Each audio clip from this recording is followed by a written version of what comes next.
Ya vamos a empezar el tema de derechos humanos y cultura de paz. Empezamos, por ejemplo, por derechos humanos. He tenido a bien unir estos dos temas porque, como ya habíamos visto, a la persona con sus derechos fundamentales, con la dignidad. Entonces, ayer ya habíamos visto, o en la anterior clase ya habíamos visto, la forma de gobierno que tenemos dentro de nuestro Estado y la forma de conexión que tenía ciudadanía, democracia y Estado de Derecho. Entonces, también ahora vamos a ver esa persona, el individuo, aparte de sus derechos fundamentales, cuáles también son los derechos que se les reconoce a nivel internacional. Cuando nosotros hablamos de derechos humanos, estamos hablando de ese punto o ese reconocimiento de los derechos en los cuales también se reconoce en diferentes estados, bajo una organización. Por ejemplo, se organizan a través de las Naciones Unidas, ¿no? O la ONU. Entonces, en la ONU se tratan diferentes convenios o cartas en las cuales tratan estos puntos. También los vamos a hacer conocer más adelante, ¿no? Por ejemplo, dentro de los derechos humanos nosotros podemos mencionar que estas van a ser las exigencias elementales que puede plantear cualquier ser humano por el hecho de serlo. O sea, por el hecho de que nosotros ya existimos. ¿Se acuerdan que les decía que son derechos innatos, que nacemos con esos derechos? Entonces, estos derechos igual, y que tienen que ser satisfechos porque se refieren a una necesidad básica de cualquier individuo, cuya satisfacción es indispensable para que pueda desarrollarse como seres humanos. Son unos derechos tan básicos que sin ellos resulta difícil llevar una vida digna, sean los que tienen que tener sí o sí. Bueno, en toda sociedad y más en la sociedad contemporánea que estamos viviendo, reconocemos al ser humano, porque ya habíamos hablado de cómo el ser humano era reconocido como ciudadano, además también cómo había sido parte del reconocimiento de su dignidad. Aparte de su dignidad ya se le dan derechos específicos y por lo tanto esos derechos se ponen frente al Estado. Esos derechos el Estado tiene el deber de respetarlos y garantizarlos. También el Estado tiene que satisfacer para la plena realización, ¿no?, de la persona humana, ¿no? Estos derechos son atributos que todas las personas tienen, se dicen que son inherentes a su dignidad, que el Estado está en el deber de respetarlos, garantizarlos, satisfacerlos, son los que hoy se conocen como derechos humanos. Entonces, dentro de los derechos humanos vamos a encontrar fundamentos, características y generaciones. Dentro de los fundamentos encontramos y te decimos, ¿no?, que ninguna persona puede ser privada de ellos, nadie. Ahora, también te decimos de que deben ser respetados por la legislación de todos los estados. Como te digo, esta es una organización, está a través de los convenios de los tratados internacionales. Por ello implica que en las relaciones internacionales deben ser bien dirigidas, bien conllevadas entre los estados. No podemos permitir de que pueda romperse esa unidad entre los estados, porque también de alguna manera nos podríamos encontrar dentro de un desamparo, de repente entre estados. Y sabemos que ahora el Perú no tiene buenas posibilidades o una aceptación si es que iríamos, ¿no?, a una guerra. Pero sin embargo, no es importante que estos derechos sean también respetados por otras legislaciones. También hemos visto que han de servir como marco de referencia para organizar una vida social y política. Cuando hablamos de referencia, significa de que lo que está buscando el Estado es una convivencia pacífica, es decir, que quiere una vida armónica. Luego vamos a encontrar dentro de todos los fundamentos de la justicia de todas las naciones y del derecho internacional. Cuando hablamos de un código básico, estamos hablando de la materialización de este texto, donde encontramos nuestros derechos fundamentales de la persona, los derechos civiles, los derechos políticos, o también la materialización de otros códigos como es el Código Civil, el Código de Familia. el código penal, tributario, ¿no? Entonces son reglas que nos sirve conducir la conducta de la persona humana. Entonces también eso se da a nivel internacional, y ya vamos a ver qué convenios o cómo es la Carta de las Naciones Unidas, a qué se refiere, para poder conocernos un poco más. Además, hay características dentro de los derechos humanos. Una de ellas, por ejemplo, lo que siempre les he venido repitiendo, son innatos o inherentes, donde te dice que todos nacemos con ellos, nos pertenece por nuestra condición de ser simplemente seres humanos. Por lo tanto, el origen no es en el Estado o las leyes, o en los decretos o en los títulos, sino en nuestra propia naturaleza, así como en la dignidad de la persona humana. Por eso, quien maltrata o vulnera estos derechos se va contra la naturaleza humana, por lo que también lo reconocemos como derechos universales, estos derechos humanos, lo que significa que alcanza a todos los seres humanos, no importa la edad, no importa el género, la raza, la religión, las ideas, la nacionalidad, porque todos estamos incluidos, por eso que se llama, ¿no? O lo se relaciona también con la inclusión social. Cada persona tiene la misma dignidad, nadie puede ser excluido o discriminado del disfrute de estos derechos. También podemos decir que son irreversibles y progresivos, lo que significa que la consagración o la adquisición de nuevos derechos no excluye ni desestima la vigencia de otros derechos que ya están reconocidos. Por ejemplo, uno de los primeros derechos que se han reconocido ha sido el derecho a la vida, pero por el hecho de que se ha reconocido el derecho a la vida no significa de que se pierde el derecho a la vida cuando estamos reconociendo otros derechos, como el derecho de repente a llevar una vida sana, o también podemos mencionar el derecho a la inviolabilidad de domicilio, ¿no? O el derecho a una residencia, sino que simplemente esto ya se suma, ¿no? Ya poco a poco hemos tenido el derecho a la residencia, otro al derecho a participar de forma individual o asociada de repente dentro de la política, o del derecho a la propiedad y a la herencia, ¿no? Entonces, con esta situación vemos que todo el tiempo a nivel de la historia se siguen reconociendo más derechos. Lo que les decía, por ejemplo, antes nadie se imaginaba que a través del uso de estos medios de comunicación también íbamos a tener derechos, por ejemplo el derecho a la privacidad, el derecho a la intimidad, que por estos medios se pueden hacer más rápido públicos. Entonces hay limitaciones. Por eso que se dicen que son derechos irreversibles y progresivos, ¿no? Que las nuevas condiciones de nuestros derechos sociales dentro de los pueblos deben de permitir la vigencia de otros derechos o la proyección de otros derechos. No sabemos todavía qué derechos todavía vendrán, ¿no? Ahora, si es que hubiera una situación de que alguien vulnerara estos derechos fundamentales, nosotros podemos realizar un habeas data, que es una garantía constitucional que vamos a encontrar. Dentro de la Constitución también reconocen diferentes procedimientos para que se pueda cumplir, ¿no?, el respeto a nuestros derechos, y este es uno de ellos. ¿Y qué es lo que busca el habeas data?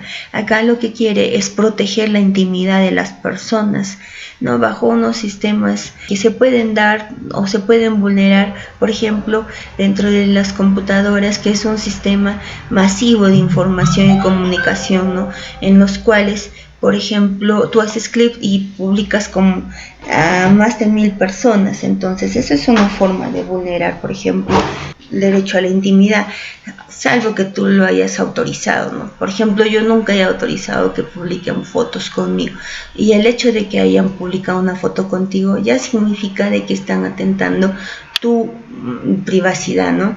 Entonces, a veces nosotros dentro de nuestro Facebook o otros medios de comunicación, ¿qué hacemos? Publicamos fotos de los amigos o todo eso, los que te han acompañado, pero hay que tener mucho cuidado con eso, porque necesitamos una autorización para realizar esa acción. pero sin embargo hay veces por desconocimiento no lo hacemos, ¿no?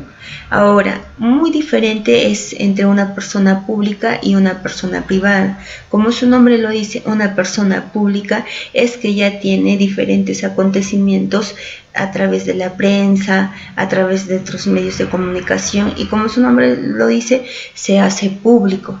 Pero mientras que una persona no lo es, entonces todavía es con mayor razón que hay que tener cuidado en la publicación de esta información. Entonces se puede aplicar lo que te menciono, ¿no? El habeas data. También se dice que son indivisibles, lo que significa que no se pueden dividir pues los derechos humanos. No te puedo decir la mitad de mi dignidad o tengo hoy día, no podemos, ¿no? Entonces tampoco los podemos negociar, no podemos vender, no, hoy día voy a vender mi dignidad, no, tampoco está mal usado ese término, aunque creo que sí lo he escuchado que dicen, pero sin embargo no se puede, no, por de ninguna manera. Ahora también decimos que son inviolables. Nadie puede atentar, lesionar, destruir estos derechos humanos por ninguna razón. Esto significa que todas las personas, todos los gobiernos deben regirse por un derecho a los derechos humanos.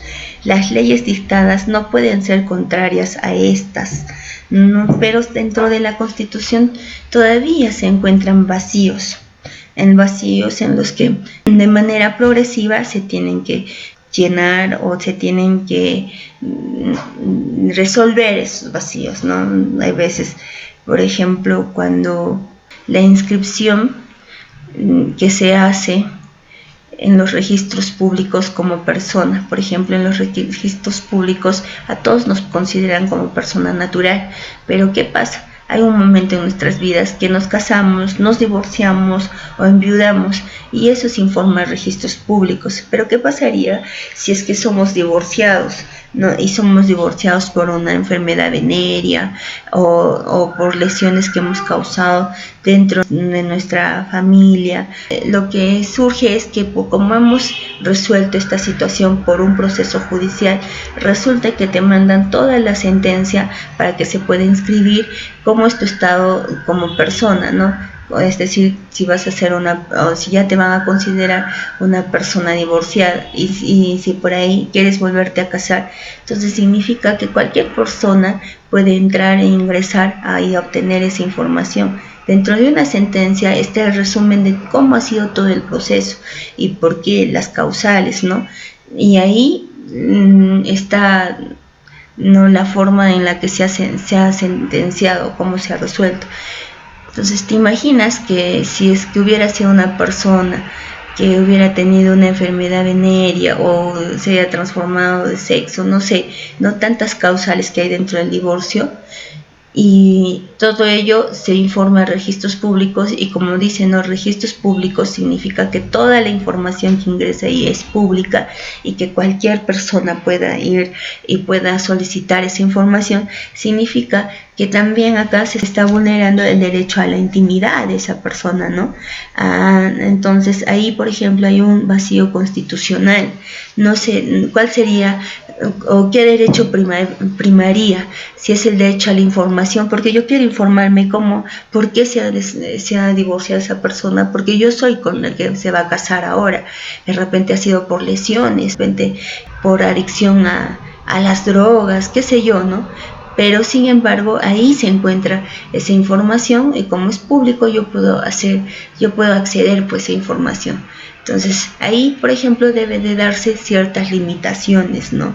Y como te dice, registros públicos, cualquier persona puede solicitar información, ya se genera ya un problema de estos derechos fundamentales, que es el derecho a la información, como también el derecho a la privacidad de la persona, inclusive en este caso al derecho de la intimidad. Pero sin embargo, la doctrina nos ha señalado que acá siempre va a primar el derecho a la intimidad que el derecho a la información, ¿no? También decimos que son obligatorios. Decimos que son obligatorios porque todo Estado, todas las personas las debemos de respetar, aunque no haya una ley que así lo diga, sea, por el hecho de que nosotros ya somos o nace con nosotros estos derechos, entonces no necesitamos de que haya presión para que nosotros las reconozcamos como tal, las debemos de respetar. Así también dicen que trascienden las fronteras nacionales. Sí, porque dentro de las comunidades internacionales debemos de observar que se consideran a todos los estados que tienen pleno conocimiento de esto, y ninguno de los estados puede violar estos derechos humanos de ninguna población. Entonces podemos decir que si es que se violara estos derechos humanos, también se violaría la soberanía de ese estado, ¿no? O de esa comunidad, o de ese, más que todo del estado, ¿no? De alguna manera, cuando nos encontramos en otros estados, entonces la comunidad internacional interviene para ver cuál ha sido la actuación que ha pasado y tiene que corregirse. Y también señalamos que son inseparables, interdependientes, complementarios y no jerarquizados, es decir, ninguno es más que otro derecho. Los derechos humanos están relacionados entre sí, definitivamente. No se debe hacer ninguna separación ni pensar que unos son más importantes que los otros. La negación de algún derecho en particular significa poner en peligro el conjunto de los derechos o también la dignidad de la persona, por lo que el disfrute del derecho no puede hacerse a costa de los demás. ¿Ya? Es así que como no se puede disfrutar plenamente del derecho de educación, por ejemplo, de una persona, o no está bien alimentado, o no carece de una vivienda adecuada, aquí de alguna manera se niega a estos derechos o a este reconocimiento de los derechos humanos. Pero sin embargo, hay situaciones, como les mencionaba, la realidad no siempre está pegada a la teoría, porque dentro de nuestro estado debemos reconocer que tenemos poblaciones pobres, que hay poblaciones que no tienen acceso a la educación. Ahora, por ejemplo, todos hemos tenido la necesidad de uso de un celular, de una computadora, de una laptop, porque necesitamos tener el acceso al internet, ¿no? Y de repente hacer otros trámites, pero no todos tienen esa posibilidad. Hay personas que lamentablemente no acceden ahorita a los medios de educación por esta forma, porque lamentablemente no tenemos con qué. Entonces nos debemos de ser muy afortunados, pero lamentablemente son situaciones que las palabras o los textos no pueden resolver, ¿no? Lamentablemente.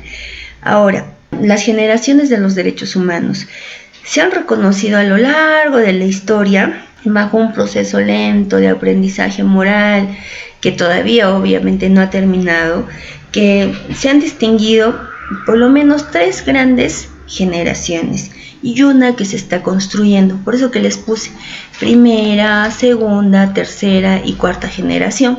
Dentro de estas generaciones, como les había mencionado, eso también está relacionado con la historia, pero también este orden está relacionado mucho con la organización dentro de nuestra Constitución. Por ejemplo, en estas 3 primeras generaciones de nuestros derechos se constituyen ciertos requisitos para tener una vida digna, ¿no?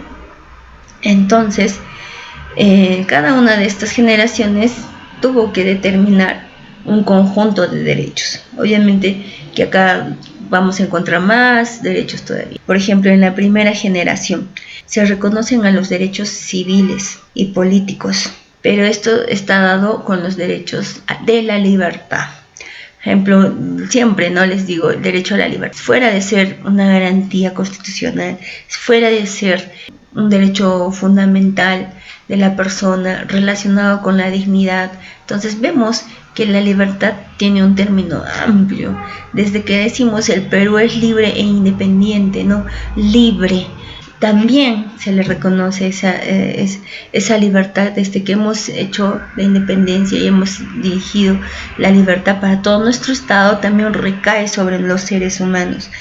Y como les venía diciendo, estos derechos, este derecho de la libertad relacionado con los derechos civiles y políticos. Obviamente ya hemos observado en cuanto a nuestros derechos fundamentales de las personas, estos son innatos, ¿no?, de nosotros, pero sin embargo, cuando nosotros decimos que son derechos civiles y políticos, estamos hablando de todas las libertades individuales, en los derechos de participación política. Cuando hablamos de los derechos individuales que nosotros tenemos, por ejemplo, tenemos derecho a la vida, a la integridad física, a pensar, a expresarnos libremente, a reunirnos con quien queramos, a formar una familia, ¿no?, a desplazarnos libremente. Obviamente que también dentro de los derechos políticos encontramos una participación dentro del gobierno, ¿no?, de nuestro propio país. Por ejemplo, también otro de nuestros derechos políticos va a ser a que nosotros no podamos ser detenidos por ninguna razón, salvo que sea expresado, ¿no?, por las autoridades correspondientes. No puede venir, por ejemplo, un agente de Serenazgo o un agente de la Policía Nacional a que nos diga que estamos detenidos. Ni siquiera la policía, salvo que demuestre que se está dando mediante el documento correspondiente y firmado por la autoridad que corresponda, ¿no? Y entonces ahí vemos que debe de tener un motivo legal.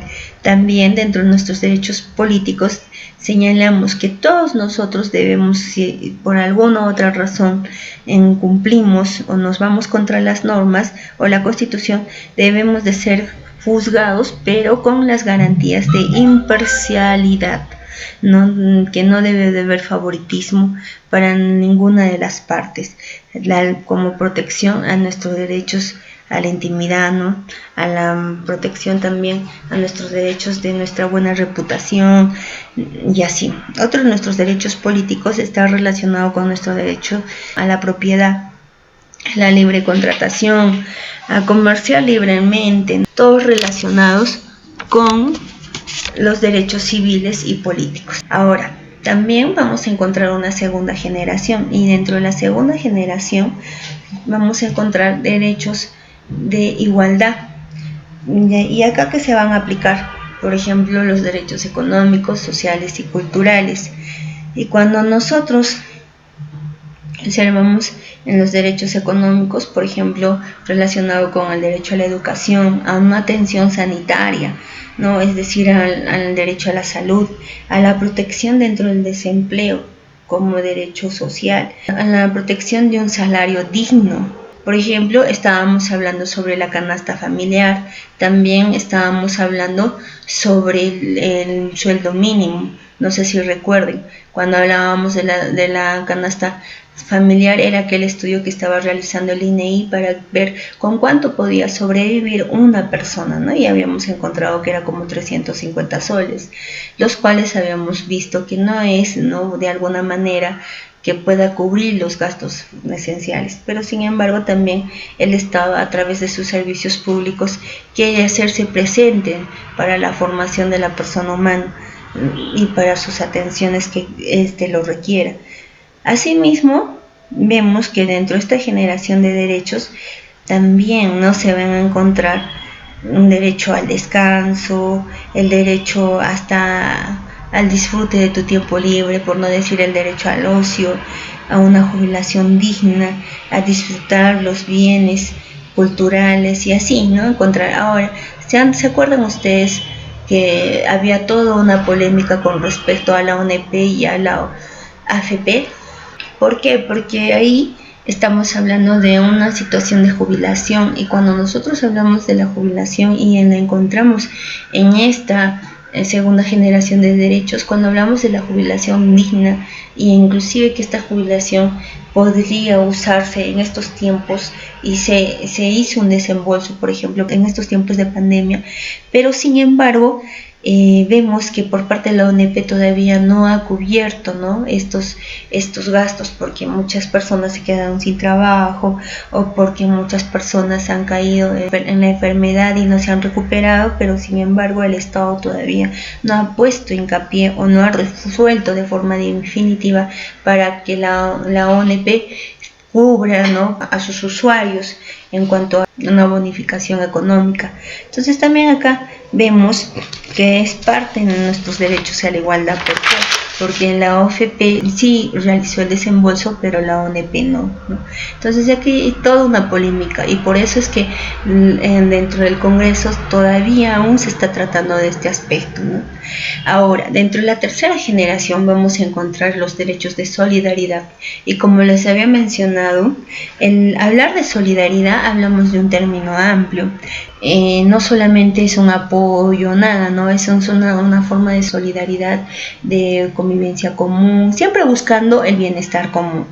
En este aspecto, siempre hay que identificar preceptos que realmente estén vigentes, y tanto que el bien jurídico protegido debe de beneficiar directamente a la humanidad. Por eso les decía, esto siempre está relacionado con el bien común, porque aquí va a surgir, ¿no?, el derecho a la paz, el desarrollo, a la libre determinación, a un medio ambiente sano, ¿no? Entonces va más allá de lo que uno puede decir que estamos apoyando. Y acá podemos ver, ¿no?, una independencia económica, política, a una identidad nacional, cultural, a tener paz, a la existencia pacífica, al entendimiento, a la confianza, a la tolerancia, a una justicia internacional, al reconocimiento de los avances de la ciencia, de la tecnología, a solucionar o tener medios de soluciones de los problemas, ¿no? Como les decía también, al reconocimiento de un patrimonio común dentro de nuestra humanidad, el desarrollo que nos permita tener una vida digna. Entonces, como les digo, solidaridad implica más allá de lo que nosotros podamos o hayamos podido entender, ¿no? Pero sin embargo acá surge también una cuarta generación. En algunos textos solamente lo reconoce hasta la tercera generación, pero sin embargo nosotros no podemos desentender una cuarta generación, porque esto ya está relacionada con la humanidad y la tecnología. Y aquí el hombre ha creado diferentes herramientas, aparatos, que sí de alguna manera ha alterado, ¿no?, el desarrollo o el paso de nuestra historia, ha mejorado nuestras condiciones de vida, ha dado resultado del desarrollo de tecnología actual, sí, ahora más que todo en la pandemia, porque es el medio en el cual nos está permitiendo de alguna manera impulsarnos o desarrollarnos en diferentes aspectos. Por ejemplo, en nuestro caso, en el aspecto de educación, la relación que yo tengo con nuestra universidad, de repente un aspecto laboral, o de repente, ¿no?, algunos que hacemos compras, deliveries, entonces ya hay, ¿no?, un aspecto comercial, hay un aspecto de información, entonces sí, ¿no?, tenemos que reconocer que la tecnología ha sido una gran influencia para toda nuestra humanidad, pero sin embargo, en esta nueva etapa no se deben de perder también nuestras libertades, nuestros derechos que se han introducido dentro de nuestra historia, y también se introducen dentro de este espacio digital, lo que puede provocar una desprotección o de repente también un desconocimiento de cómo es su uso frente al Estado, frente a nuestras normas. Esto también se debe de regir bajo un sistema jurídico. Por ejemplo, nosotros buscamos información, ¿no?, para las tareas y todo eso. Eso es tener acceso, o el derecho al acceso de información, o también el acceso de tener un espacio que supone una nueva sociedad dentro de la información, dentro del espacio digital, ¿no?, o correos electrónicos que tenemos para almacenar nuestra información, nuestras notificaciones, nuestros cursos, etcétera, etcétera. Entonces ahí te dice, ¿no? Entonces el uso respecto a este tipo de servicios siempre se está dando mediante nuestro uso satelital que adquirió el Estado, ¿no? Entonces está tratando de abarcar de repente todos los lugares, pero si bien es cierto, también hay sectores que no llega a este servicio. Eso es verdad, pero me imagino que el Estado, con nuestras nuevas gestiones, tiene que de alguna manera cubrir estas necesidades. Otro de los aspectos también es que vienen otras formas de tecnología. Por ejemplo, en mi época no había ni celular, no solamente usábamos el teléfono tradicional. Luego existieron los celulares grandes, o que parecían, ¿no?, los celulares tipos ladrillos que señalábamos, pero sin embargo ahora ya vemos que a través de la tecnología cada vez se hacen más delgados, más chiquitos, y seguimos, ¿no?, avanzando. dentro de este avance tecnológico, porque también nuestros celulares tienen más aplicaciones, no sé, ustedes creo que están más relacionados con eso. Pero si es que por este medio se vulnerara alguna libertad, nuestra dignidad, alguno de nuestros derechos fundamentales, también podemos aplicar el derecho de al habeas data y tener pues y a través de ello podemos tener una seguridad digital. El habeas data es un recurso que nosotros podemos utilizar, pero siempre y cuando sea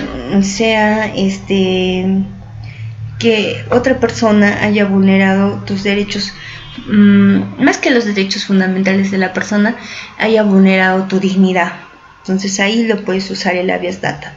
Es un recurso, es como una demanda que tú estás haciendo y lo implantas dentro del Poder Judicial. Entonces tienen el mismo camino, pero son garantías constitucionales donde te tienen que resolver de forma inmediata, ¿no? Cómo ha sido que tu persona ha sido vulnerada, cómo que ha pasado. Entonces el habeas data es una acción jurisdiccional propia del derecho, que normalmente siempre se trata de resguardar la integridad física, moral de la persona. Entonces aquí siempre vamos a relacionar con un hecho o con algo que no hayan hecho, a eso le llamamos omisión, que haya vulnerado tu derecho. Pero esto siempre en cuando quien vulnera tu derecho sea un funcionario o servidor público. Por ejemplo, cuando vas al municipio, ya digamos, vas al municipio y tú le dices, quiero que me des información en cuanto a este aspecto, ¿no? Ponte la dirección económica o cómo están realizando o cómo están direccionando la economía en obras, ¿no? Entonces, la persona está obligada a darte información, o la persona autorizada. Obviamente que tú tienes que seguir todos los parámetros que ellos te solicitan, ¿no? Pero sin embargo, si es que no, o tuvieras un maltrato, no hay, ¿no? O sea, entonces tú también podrías aplicar el habeas data, ¿no? Contra esa persona. Ahora, ¿por qué muchas personas no lo hacemos? Dentro de un proceso judicial implica tiempo, implica dinero, y pueden ser las razones por las cuales las personas no realizamos este tipo de procesos, ¿no? Entonces, eso también es muy importante. Esto siempre está dirigido cuando cualquier autoridad, funcionario público no te quiere dar un servicio. Por ejemplo, ¿qué pasa con los países que aplican la pena de muerte? Mira, dentro de todos los convenios y los tratados que tenemos en las Naciones Unidas, ¿no? Hay países que están suscritos. Centroamérica y América del Sur, la mayoría, ¿no? Pero hay otros que no. Pero los que no están inscritos pueden aplicar. Hay malversación de fondos públicos, es pena de muerte. Pero sin embargo, también hay otros países que hemos estado suscritos a estos convenios. Y cuando estamos dentro de estos convenios, por ejemplo el Pacto de San José, donde también el Perú está inscrito, entonces reconocemos el derecho a la vida, a la vida a todo ser humano. Si nosotros quisiéramos cambiar este punto, por ejemplo, para el sector de los delincuentes, entonces tendríamos que cambiar y salirnos de estos convenios y tratados que tenemos. Luego tendríamos que transformar nuestra constitución. No es una situación que sea fácil, ¿no? Pero sin embargo, dentro de nuestra sociedad, creo que todavía necesitan, ¿no? O sea, que para algunos delitos que se cometen, como es el caso de violación sexual, exigen esta pena, ¿no? Pero el Estado no puede dar esta pena porque, como te digo, tendríamos que salirnos de estos pactos. Asimismo, hacer una transformación de nuestros derechos fundamentales de la persona y otro, ¿no? Para más que todo para las condenas de pena de muerte, por lo menos yo creo que deben ser más de 50 países, porque no todos lo reconocen como tal, ¿no? Entonces, al menos yo veo que en países como Irán, Egipto, Arabia Saudita, entonces ahí se llevan pues estas penas de muerte, y como te digo, más lo relacionan con la administración de los fondos del Estado. También pueden ser con el tráfico ilícito de drogas, con la trata de personas, ya esos delitos que ya lo catalogan como graves, ¿no? Entonces ahí, Pero como te digo, si dentro de nuestro país quisiéramos cambiar esta pena o incluir esta pena en nuestras sanciones, tendríamos que hacer grandes cambios, y obviamente para estos grandes cambios va a ser tiempo, economía, y esas personas que cometen estos delitos también tienen familia, también son parte de una comunidad social, y entonces ahí se va a dar toda una oposición, ¿no? Entonces, ahí ya va a haber de repente movilizaciones civiles de pequeños grupos, y toda una proyección de lo que podría pasar y de lo que no podría pasar. Entonces no es fácil hablar con respecto de la pena de muerte. Y te acuerdas que vistes que la Iglesia es una de las personas o una de las grandes influencias que tenemos con respecto al reconocimiento de nuestros derechos, ¿no? Entonces también habría que ver cuál es la opinión de la Iglesia que se tiene. Por ejemplo, el aborto es una situación también de perder la vida. La eutanasia también es una situación de perder la vida. La eutanasia, donde creo que también tenemos el derecho a tener una muerte digna. Entonces, si ves que es una enfermedad venérea que te está haciendo sufrir, ¿no? Por ejemplo, algunos casos de cáncer, que son pues agresivos a la persona humana, entonces ya sabes que vas a morir. Sería conveniente que también tengas, como te digo, ¿no?, en el sentido de tener derecho a una muerte digna, ¿no? Porque obviamente que cuando sabes que vas a sufrir, también qué estás haciendo, no estás vulnerando como persona humana. Pero significa también que el hecho de la eutanasia es que alguien lo va a aplicar, y como alguien lo está aplicando, entonces ya estaríamos frente a un delito.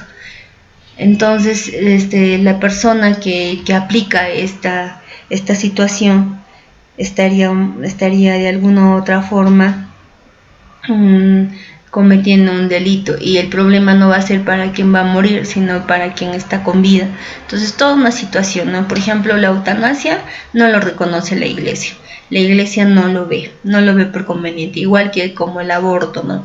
Hace años atrás, no me acuerdo si fue en el 2000, por ejemplo, en el año 2000, donde se quiso aplicar las pastillas del día siguiente, y duró toda una polémica de años para que el gobierno dé esta autorización, porque uno, la sobrepoblación; dos, no el reflejo social que había, por ejemplo, cuando un niño venía por medio de la violación, el abandono que tenía la madre con ese niño, o de repente los maltratos que tenía la madre con ese niño. Entonces son situaciones que el Estado ha tenido que observar, ¿no?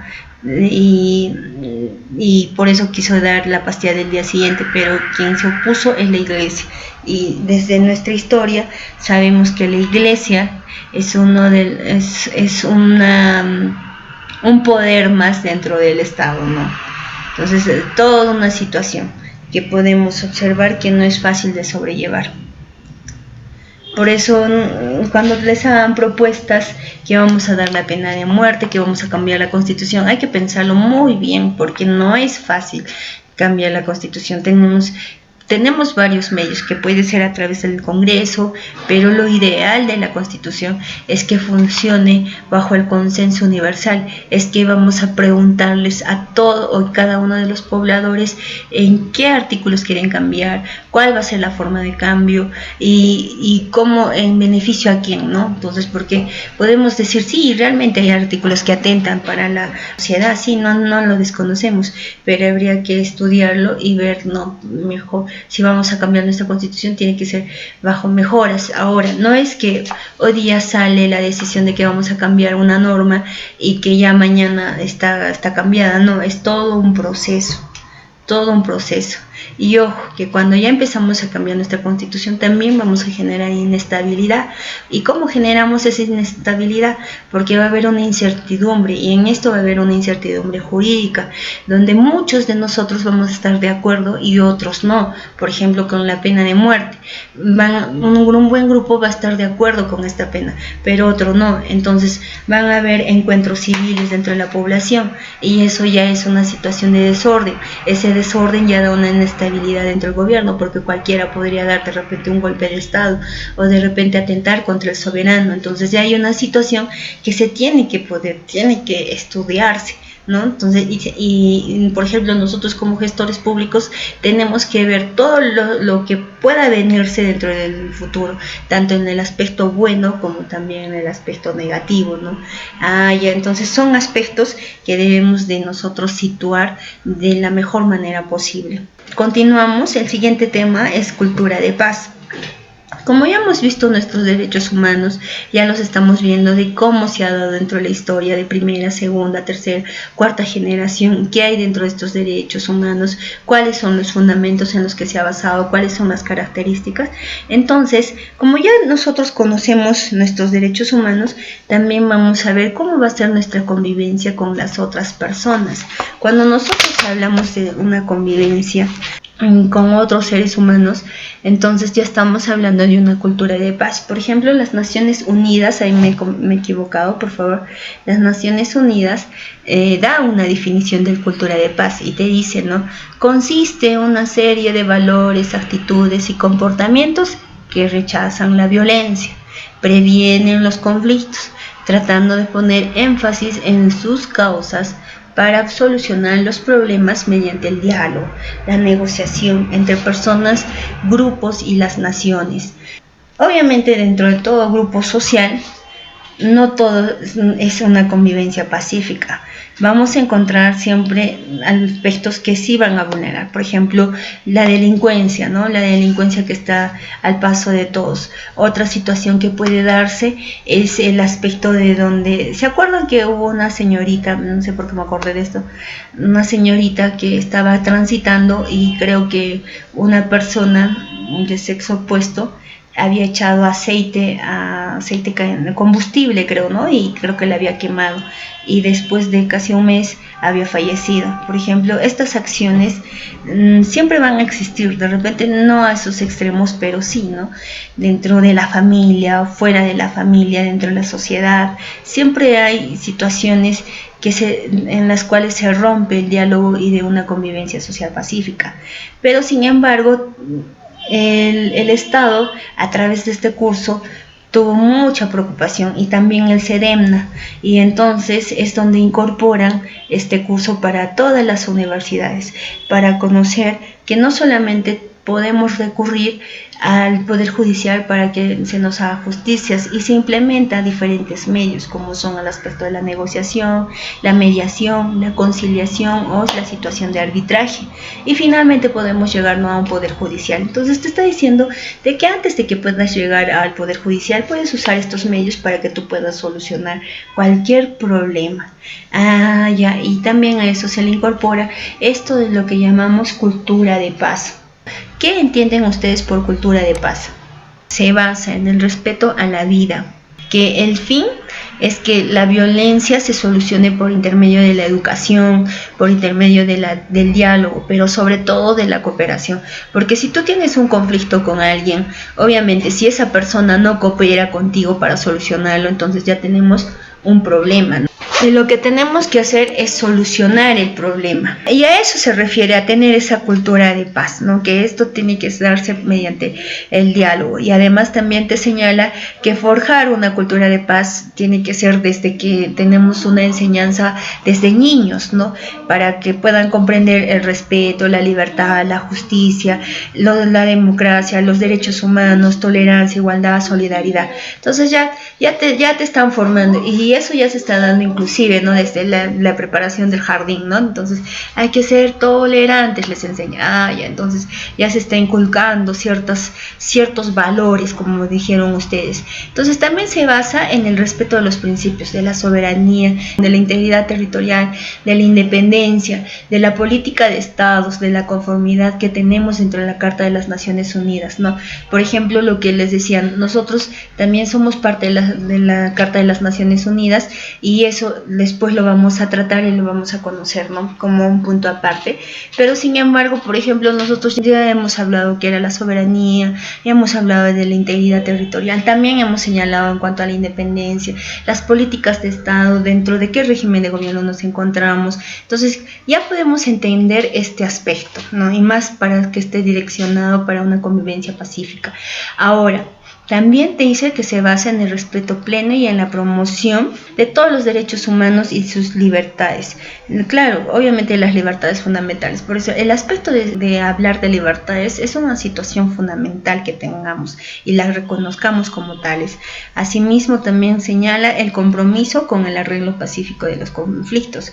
Ahora, cuando nosotros tenemos algún conflicto, ahora se está implementando diferentes formas de solucionarlos, como les decía, la mediación, la negociación, la conciliación, podemos llegar hasta el arbitraje y de 100, ¿no? Poder hacer uso del Ministerio Público o de repente del Poder Judicial, porque uno nos acarrea costos, tiempo, sobre todo esa tranquilidad social que se interrumpe, ¿no? Dentro del ser humano.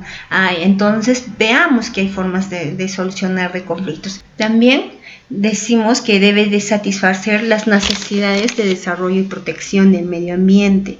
Entonces, esta protección del medio ambiente, vemos que hoy por hoy se está impulsando, se está estudiando y se quiere desarrollar, ¿no? ¿Por qué? Porque, bueno, es una situación social en la cual, ¿no?, que el medio ambiente nos va a permitir la sobrevivencia de futuras generaciones y que es una situación de solidaridad de esta generación actual con la que del futuro. Inclusive se ha implementado otro curso también por parte del Estado a todas las universidades, a todas las facultades, como es de Seguridad y Defensa Nacional, con respecto a lo que es medio ambiente y desarrollo sostenible, ¿no? O otros términos similares que están utilizando. ¿Para qué? Para que se conozca. Entonces también vemos que el medio ambiente es una de las preocupaciones que el Estado tiene. Otro, ¿no? El respeto y promoción del derecho al desarrollo. Entonces la cultura de paz, basándose en el respeto y la promoción del derecho al desarrollo, significa cuando está pensando en el desarrollo de la persona humana. Eso también lo habíamos hablado.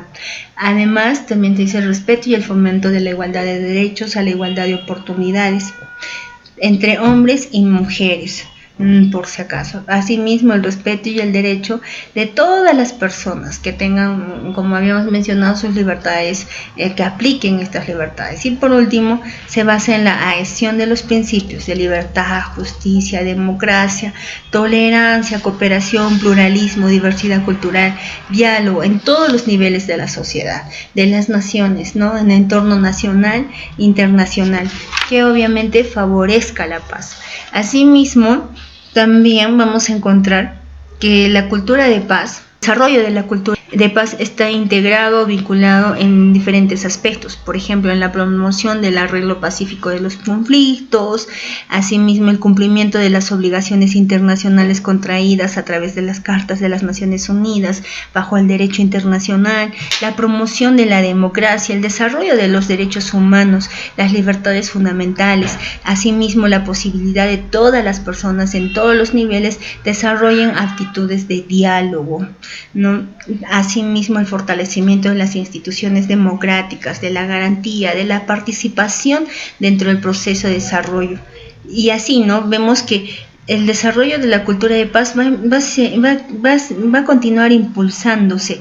Por ejemplo, otro de los aspectos va a ser la erradicación de la pobreza, del analfabetismo, la reducción de las desigualdades entre las naciones, la promoción del desarrollo económico y social, la eliminación de la discriminación en todas sus formas, el respeto y la promoción de la protección del niño y del adolescente, la garantía de la libre circulación en todos los niveles, en el acceso, en sus accesos, que debe de existir transparencia y una rendición de cuentas por nuestros gobiernos en asuntos públicos, la eliminación de las formas del racismo, de la discriminación, de la xenofobia, la intolerancia, de todo ello que ahora se está reflejando. Por ejemplo, yo veo que hay personas de sexo masculino que cuando ven, ¿no?, alguna situación no definida en una persona con respecto a su sexo, ni siquiera los hablan, ni siquiera comparten comparten algo, entonces también eso es una situación de tener tolerancia, y eso también se refleja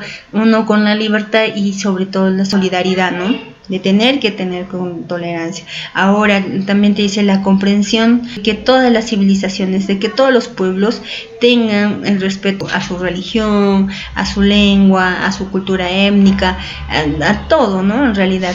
Y luego el respeto del pleno derecho de la libre determinación de todos los pueblos, es decir, que todos nosotros podamos elegir dónde quedarnos, en qué lugar asentarnos para poder tener una familia o desarrollarnos como persona, etcétera, etcétera, ¿no?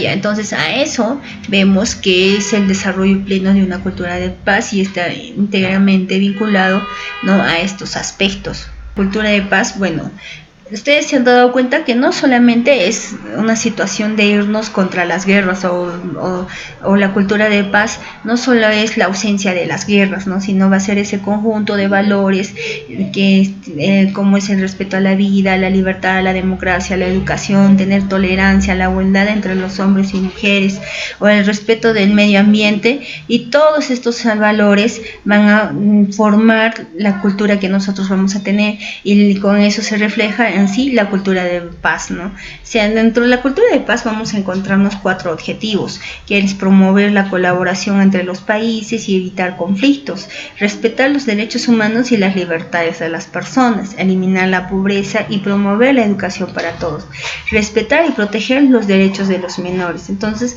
para poder aplicar esta cultura de paz entre diferentes países, lo que se hace es, se arman estrategias y agentes principales, o sea, se arman programas, ¿no?, sobre esta cultura de paz, y eso también lo tratan a nivel internacional. Entonces, estos programas van a tener diferentes objetivos, como es el programa de acción de tener el Año Internacional de Cultura de Paz y el Diseño Internacional de la Cultura de Paz, ¿no?, de mantener la no violencia contra los niños. Así, ¿no?, vamos a consolidar diferentes medidas que adapten todos los agentes pertinentes dentro del plano nacional, regional, internacional, para poder promover la cultura de paz como medio de la educación. Y además, también la consolidación de las medidas de una cultura de paz siempre se van a empezar como agentes nacionales, no los agentes de plano regional o los agentes de plano internacional, lo que significa que quienes van a tener la responsabilidad de aplicar estas culturas de paz. Cuando nosotros hablamos a nivel nacional, estamos viendo que la educación debe estar en todos los niveles, que los fundamentos deben de edificarse bajo este concepto que es la cultura de paz. Por lo tanto, la educación vemos que es una de las principales esferas de los derechos humanos, y cuando hablamos de los agentes del plano regional, es que estos deben desempeñar una clave de promoción de una cultura de paz a través de los padres, de los maestros, de los políticos, de los mismos periodistas, ¿no?, de estos grupos religiosos, intelectuales, que deben de realizar actividades científicas o filosóficas, ¿no? En el plano internacional ya vemos que esta promoción y fortalecimiento de la cultura de paz deben ser a nivel mundial, pero sin embargo, si tú te has dado cuenta, a veces estos agentes encargados para fomentar la cultura de paz son los menos llamados, ¿no?, para decir que fomentan la cultura de paz. A veces es lo contrario, pero sin embargo, esa es la responsabilidad en la que debe recaer. Estos derechos humanos y derechos de paz siempre deben estar dentro de los valores mínimos, como también dentro de las problemáticas mundiales. Valores mínimos, por ejemplo, respetar la vida, rechazar la violencia, escuchar para comprenderse, compartir con los demás, conservar el planeta, descubrir la solidaridad. Ahora, las problemáticas mundiales: el respeto a los derechos humanos, solución pacífica a los conflictos, igualdad entre hombres y mujeres, participación democrática, tolerancia, solidaridad entre pueblos y culturas, desarrollos humanos sostenible, desarme global, ¿no? Entonces, estos aspectos tienen que observarse para nosotros mantener una cultura de paz. Yo les preguntaría, ¿quién quiere tener conflictos? ¿Quién quiere estar no dentro de conflictos? Yo creo que pocas son las personas las que quieran tener problemas, ¿no? Pero sin embargo, como les digo, a esto llamamos el cultura de paz.